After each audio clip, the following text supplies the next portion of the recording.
ሰላም ጤና ይስጥልን። በመላው ዓለም የምትገኙ የተወደዳችሁ የሮሃ ቲቪ ተከታታዮች የህዳር 28 2018 ዓ.ም የምሽት ዜናዎችን ይዘንላችሁ ቀርበናል። በደቡብና ምስራቅ ቀጠና በቀጠሉ ውጊያዎች በአገዛዙ ኮማንዶዎች ላይ እርምጃ ወስደዋል። የግንባር መረጃዎች ተካተዋል። በደቡብ ወሎ ለገሂዳ ወረዳ የወጣው ነዳጅ ጉዳይ መነጋገሪያ ሆኗል። ህዝቡ መፍትሄ ጠይቀዋል። ሀራ መሬት የሚባሉት የነጌታቸው ረዳ ታጣቂዎች ከአፋር ለቀው እንዲወጡ ማሳሰቢያ ተሰጥቷቸዋል። ዝርዝሩን ይዘነዋል። በኢትዮጵያ የናፍጣ ዋጋ በአስደንጋጭ ሁኔታ ጨምሯል። በሐዋሳና በዝዋይ ከፍተኛ ምሬት ተፈጥሯል። በኢሚራትና በአብይ መንግስት የሚደገፈው የሱዳን ፈጥኖ ድራሽ ኃይል በድሮን ጥቃት 50 ሰዎችን ገድሏል። 33 የሚሆኑት ህጻናት ናቸው ተብሏል። ውድ አድማጭ ተመልካቾቻችን አብራችሁ ልትቆዩ ከፈቀዳችሁ እነዚህ መረጃዎች በዝርዝር የምናሰማችሁ ይሆናል። የሮሃ ቲቪ ወቅታዊና ሀቀኛ መረጃዎች እንዲደርሷችሁ ቻናሉን ሰብስክራይብ፣ ላይክ እና ሼር በማድረግ አሁኑኑ ቤተሰብ ይሁኑ።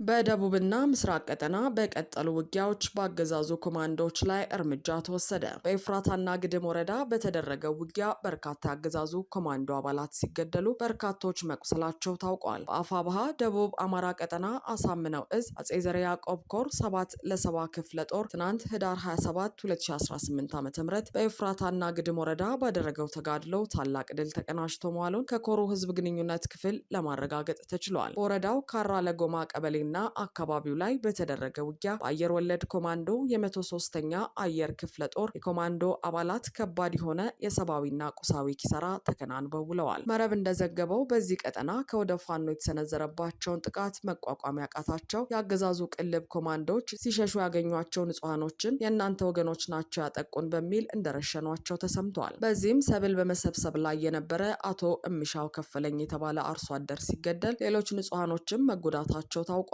በምስራቅ አማራ ቀጠና ደግሞ በደላንታና በዳውንት ወረዳ አዋሳኝ ልዩ ስሙ ሾጋ ተብሎ በሚጠራው አካባቢ በተደረገ ተጋድሎ ፋኖ ታላቅ ድል ተቀናጅቷል። ከህዳር 26 2018 ዓ.ም ጀምሮ እየተካሄደ የነበረው ከባድ ተጋድሎ እስከ ትናንት እኩለ ቀን ገደማ ድረስ የቆየ ሲሆን በዚህም ፋኖ በጥቂት የሰው ኃይል ትልቅ ድል የተቀናጀበት ውጤት አግኝቷል። በአንጻሩ ደግሞ የአገዛዙ ኃይል ከዘመናዊ ከባባድ የጦር መሳሪያዎች ጀምሮ ታጥቆ የገጠመ ቢሆንም ነገር ግን ራሱን መከላከል ሳይችል ቀርቶ እጅግ በርካታ ኃይሉን የአሞራና የዱር አራዊት ሲሳይ ሆኖበታል ሲል እዙ አስታውቋል። በዚህ ግንባር በተደረገ ውጊያ በርካታ ያገዛዙ ወታደሮች ሲገደሉ 93 የሚሆኑት ደግሞ ቆስለው ለሕክምና ከሾጋ ወደ ደላንታ መወሰዳቸውን መረጃው አክሏል። ለሁለት ቀናት በቆየው በዚህ ተጋድሎ በጠላት ላይ መራር ክንዳቸውን በማሳረፍ ታላቅ ድል የተቀናጁት በአፋብሃ ሚኒሊክ እዝ ምስራቅ አማራ ኮር 2 ስር ከሚገኘው ከዞብላምባ ክፍለ ጦርና በደጋው መብረቅ ኮር ስር ከሚገኙ ክፍለ ጦሮች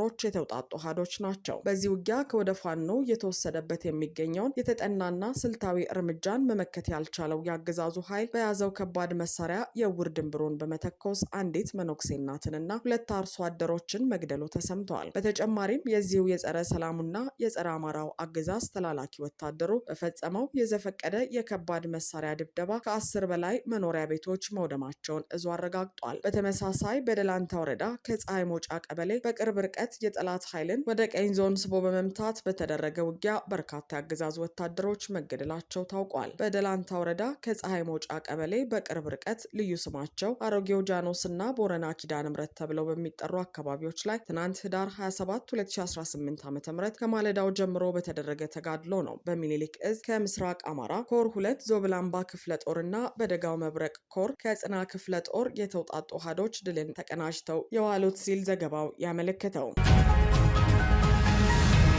በደቡብ ወሎ ለገሂዳ ወረዳ የወጣው የነዳጅ ሁኔታ አነጋጋሪ ሆኗል። በደቡብ ወሎ ዞን ለገሂዳ ወረዳ የነዳጅ ክምችት በተፈጥሮ አስገዳጅነት ከከርሰ ምድር በላይ መውጣት ከጀመረ ከ7 ዓመታት በላይ ቢያስቆጥርም እስካሁን ጥቅም ላይ እንዲውል ባለመሰራቱ አሁንም የነዳጅ ድፍድፉ መሬቱን ሰንጥቆ እየወጣ መሆኑ ተገልጿል። በዞኑ የማዕድን ሀብት ልማት የማዕድን ስራዎችና ፍቃድ አስተዳደር ቡድን መሪ ናቸው የተባሉት አቶ ጀማል ኢድሪስ ይህን የነዳጅ ክምችት አዋጭነት ተጠንቶ ጥቅም ላይ እንዲውል ለማድረግ በተደጋጋሚ ለማዕድን ሚኒስቴር ጥያቄ ሲያቀርቡ መቆየታቸውን ተናግረዋል። ከዚህ በፊት በወረዳው ያለውን የነዳጅ ክምችት ጥቅም ላይ ለማዋል የተለያዩ ፕሮጀክቶች በግል ተቋማትና በመንግስት ተቋማት ሲሞካከሩ ነበር። እኛም በየጊዜው ጉዳዩ የሚዲያ ሽፋን እንዲያገኝ ስናደርግ ቆይተናል ሲሉ ስለ አነጋጋሪው ሁኔታም ተናግረዋል። እኛ ማድረግ የምንችለው ጥናት እንዲካሄድበት ግፊት ማድረግ ነው። በዚህም መሰረት በ2011 ዓ.ም በማዕድን ሚኒስቴር በጉዳዩ ላይ ውይይት አካሂዶ ነበር ሲሉም አቶ ጀማል ሁኔታውን ተናግረዋል።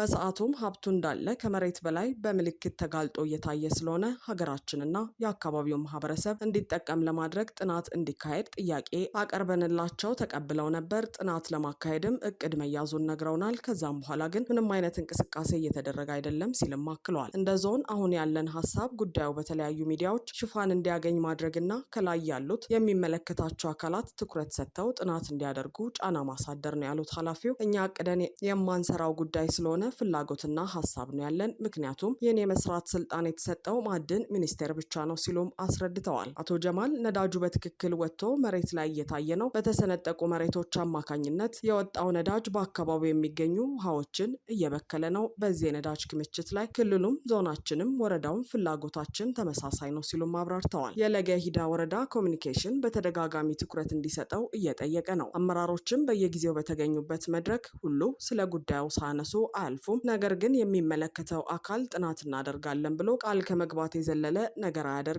አሁንም ጥያቄውን እያቀረብን ነው ሲሉ ስለ ነዳጁ ጉዳይ ተናግረዋል። አሁን ላይ በተሰነጠቀው መሬት ከላይ የሚፈሰው ድፍድፉን የአካባቢው ማህበረሰብ በመውሰድ ለምሽት መብራትነት በኩራዝ በባህላዊ መንገድ እየተጠቀመበት ነው የሚለው መረጃው ይህ ማዕድን ለሀገር ትልቅ ገቢ ቢሆንም ትኩረት ተሰጥቶት እየተሰራ ባለመሆኑ ነዳጁ እየባከነ ነው ሲልም ያስረዳል። ስለወጣው ነዳጅ አቶ ጀማል ሲያስረዱ ከመሬት በላይ ያለው ወይም የሚታየው ድፍድፉ በጣም ቀጭን አይደለም፣ ግን በጣም ይሸታል።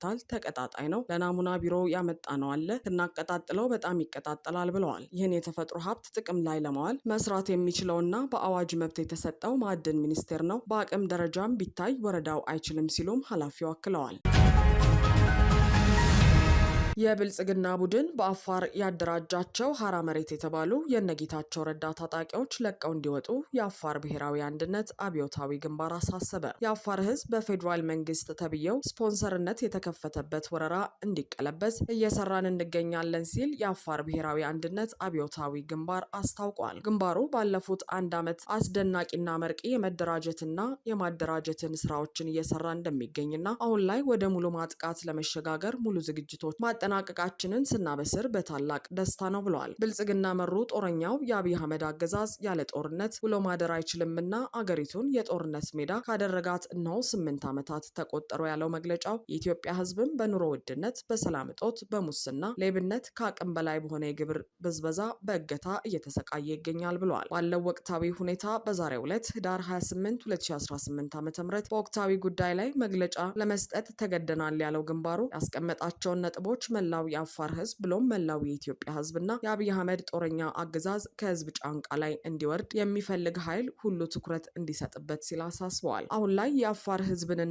የአፋር መሬትን ቁማር በማስያዝ የጦር ሜዳ ለማድረግ እየሰራ ያለው የአወል አርባ አገዛዝም ሆነ አለቃው አብይ አህመድ እያደረጋችሁት ያለው ነገር ትክክል አይደለም ሲል መግለጫው ጠቅሷል። አክለውም የአፋር ህዝብም ሆነ መሬቱ ነጻ ሊወጣ ይገባል እያልን በተለይ በአፋር መሬት ውስጥ ያላችሁ ሀራ መሬት ወይም ነጻ መሬት በሚል የተደራጃችሁ የትግራይ የሰላም ኃይል ነን የምትሉ የአፋር ክልልን በአስቸኳይ ለቃችሁ እንድትወጡ እናሳስባለን ብለዋል። በዚህ ቀጥተኛ ተጎጂ የምትሆነው የአፋር ህዝብም እነዚህ ኃይሎች ክልሉን ለቀው እንዲወጡ ጫና እንድታደርግ እንጠይቃለን ሲል መግለጫው አክሏል። በሙስጠፌ መሐመድ የሚመራው የኢሳ ኃይል አሁንም የወሰንና የድንበር ግጭት ባለባቸው አካባቢዎች በአፋር ህዝብ ላይ ተከታታይ የሆነ ኢሰብአዊና ቁሳዊ ውድመት አሁንም ተጠናክሮ መቀጠሉን ተመላክቷል። በቀጣይ በምርመራ የምናጋልጠው ሆኖ ዛሬም በኢሳ ኃይሎች ልጃገረዶችን ጨምሮ እናቶች እየተደፈሩና እየተገደሉ መሆኑን እየገለጽን የሚዲያ ኃይሎችና ዓለም አቀፍ የሰብአዊ መብት ተቋማትና ተሟጋቾች የጉዳዩን አሳሳቢነት በመረዳት ትኩረት እንድትሰጡ ሲል አሳስበዋል። የአወል አርባ አገዛዝ የአፋር ህዝብን ጥቅምና መብት የሚከራከሩ ምሁራንን፣ ወጣቶችን፣ የጸጥታ ተቋማት አመራሮችን ዛሬም እያሳደደ እያሰረና እየገደለ ይገኛል ያለው ግንባሩ ምሁራን፣ ወጣቶች፣ የጸጥታ ኃይሎች አጠቃላይ በአወል አርባ አገዛዝ እየተሳደዳችሁ ያላችሁ የአፋር ልጆች ወደ አፋር ብሔራዊ አንድነት አብዮታዊ ግንባር እንድትቀላቀሉ ሲል ጥሪ አቅርበዋል። በኢትዮጵያ አንዳንድ አካባቢዎች በ121 ብር ይሸጥ የነበረው ናፍጣ እስከ 200 ብር መድረሱ አስደንጋጭ ተብሏል። አገዛዙ የናፍጣ መሸጫ ዋጋ በሊትር 121 ብር ገደማ እንዲሸጥ ውሳኔ አሳልፍ ያለው ቢልም በተለይ በሲዳማ ክልል ከሀገረ ሰላም ወይም ሐዋሳ ዙሪያ ጨምሮ እስከ ዘዋይ ድረስ የአንድ ናፍጣ ዋጋ በከፍተኛ ደረጃ አሻቅቦ እስከ 200 ብር ድረስ እየተሸጠ መሆኑን ካፒታል ጋዜጣ ባደረገው ምልከታ ለማወቅ ችሏል። ይህን ተከትሎ ናፍጣ ከህጋዊ ዋጋ አንጻር በ79 ብር ልዩነት በአንዳንድ አካባቢዎች እስከ 65.29% ጭማሪ አሳይተዋል። ዘገባው እንደተመለከተው በሀገረ ሰላም ከተማ 30 ሊትር ናፍጣ በ165 ብር ዋጋ ሲሸጥ ጠቅላላ ዋጋው 4950 ብር ሲደርስ በዘዋይ ደግሞ 35 ሊትር በ185 ብር ዋጋ እስከ 6475 ብር እየተሸጠ ሲሆን በዚሁ ከተማ ዘዋይ በህገወጥ መንገድ ደግሞ በ200 ብር ዋጋ እስከ 7000 ብር ድረስ በድብቅ እየተሸጠ ይገኛል። በከተማዎቹ የሚገኙ ሁሉም የነዳጅ ማደያዎች በሚባልበት ደረጃ የመኪና ናፍጣን ጨምሮ ሌሎች የነዳጅ ምርቶች የለም እያሉ በመሆኑ ምርቶቹን ማግኘት እጅግ አስቸጋሪ ሆኗል። ካፒታል በዘዋይ ከዚሁ ሽያጭ ጋር ከተሰማሩ ሻጮች ለመረዳት እንደቻለው የነዳጅ ምርቶች የጠፉበት ዋናው ምክንያት ምናልባት ጭማሪ ሊደረግ ይችላል በሚል ስጋት የነዳጅ ማደያዎች ምርቶችን በጀሪካን እየደበቁ በመቀጠልም ከትክክለኛው ዋጋ በላይ ከፍተኛ ጭማሪ በማድረግ ውስጥ ለውስጥ እየሸጡ በመሆናቸው ነው ሲል ዘግበዋል። የነዳጅ ማደያዎች ይህን የሚያደርጉት በቅርቡ ይደረጋል ከተባለው የዋጋ ማሻሻያ ጋር ተደምሮ ትርፍ ለማግኘት እንደሆነ እነዚሁ ሻጮች አስረድተዋል። በሌላ በኩል የብልጽግና መንግስት ለረጅም ጊዜ የዘለቀውን የነዳጅ ድጎማ ቀስ በቀስ ለማስወገድ በሰፊው የኢኮኖሚ ማሻሻያ ማዕቀፍ ውስጥ አዲስ የግብር አወቃቀር ታህሳስ 2018 ጀምሮ ተግባራዊ ያደርጋል ተብሎ ይጠበቃል። የገንዘብ ሚኒስቴር ከ3 ወር ገደማ በፊት እንዳስታወቀው በነዳጅ ምርቶች ላይ የ30% ግብርን ሙሉ በሙሉ ተግባራዊ ይደረጋል። ይህ ማሻሻያ በነዳጅ ምርቶች ላይ 15% ተጨማሪ እሴት ታክስና 15% ኤክሳይዝ ቀረጥን ያካተተ አጠቃላይ 30% ግብር መጣልን የሚያካትት ሲሆን የኢትዮጵያ ነዳጅ አቅራቢ ድርጅት የዚህን አዲሱን ግብር መሰብሰብ እንደሚጀምር መዘገቡ ይታወሳል። ይህ መረጃ እስከተጠናከረበት ጊዜ ድረስ መንግስት ከመስከረም 2018 ዓ.ም ጀምሮ በነዳጅ ምርቶች ላይ በይፋ ያደረገው ተጨማሪ የዋጋ ማሻሻያ የሌለ ሲሆን በአዲሱ አሰራር መሰረት ግን ከዚህ ሳምንት በኋላ ቀድሞ ከነበረው ታሪፍ ላይ ጭማሪ ሊደረግ እንደሚችል ይጠበቃል። 30% የተባለው ታክስ ግን ተቃውሞ አስነስቷል። በሱዳን በኤምራትና ብልጽግና በሚደገፈው የፈጥኖ ደራሽ ኃይሉ 33 ህጻናት በድሮን ጥቃት ተገደሉ። በሱዳን ደቡብ ኮርዶፋን ግዛት በምትገኘው ካሎጊ ከተማ በመዋለ ህጻናት ላይ በደረሰ የድሮን ጥቃት 33 ህጻናትን ጨምሮ ቢያንስ 50 ሰዎች መገደላቸው ተገልጿል። የሱዳን ፈጥኖ ደራሽ ኃይል ጥቃቱን መፈጸሙን የሱዳን ሐኪሞች ማህበርና የሱዳን ጦር ገልጸዋል። ያሳለፍነው ሳምንት አርብ በዳርፉር ግዛት በሚገኝ ገበያ ላይ የሱዳን ጦር የድሮን ጥቃት ፈጽሟል ሲል አርኤስኤፍ ከሷል። በገበያው አቅራቢያ ማለትም በአድሬ የቻድ ድንበር ላይ የነዳጅ ማከማቻ ይገኛል። ስለ ሁለቱ ጥቃቶች የወጡ ሪፖርቶችን በገለልተኛ ወገን ማጣራት አልተቻለም። ላለፉት 2 ዓመታት በሱዳን ጦርና ፈጥኖ ደራሽ ኃይሉ መካከል የቀጠለው ጦርነት ሀገሪቱን ለከፋ ቀውስ ዳርጓታል። ለሱዳን ጦር ቅርበት ያለው የውጭ ጉዳይ ሚኒስትር እንዳለው መዋለ ህጻናቱ በድሮንና በሚሳኤል 2 ጊዜ ጥቃት ተፈጽሞበታል። እርዳታ ለመስጠት ወደ መዋለ ህጻናቱ ያቀኑ የህክምና ባለሙያዎችና ንጹሐን ዜጎች ላይም ጥቃት መድረሱን አስታውቋል። የዩኒሴፍ ቃል አቀባይ ሸልደን ዩት ህጻናት በትምህርት ቤት ሳሉ መግደል ከፍተኛ የልጆች መብት ጥሰት ነው፣ ህጻናት በግጭት ወቅት ኢላማ መደረግ የለባቸውም ሲሉ ጥቃቱን አውግዘዋል። ሁሉም ወገኖች ይህን መሰል ጥቃት እንዲያቆሙ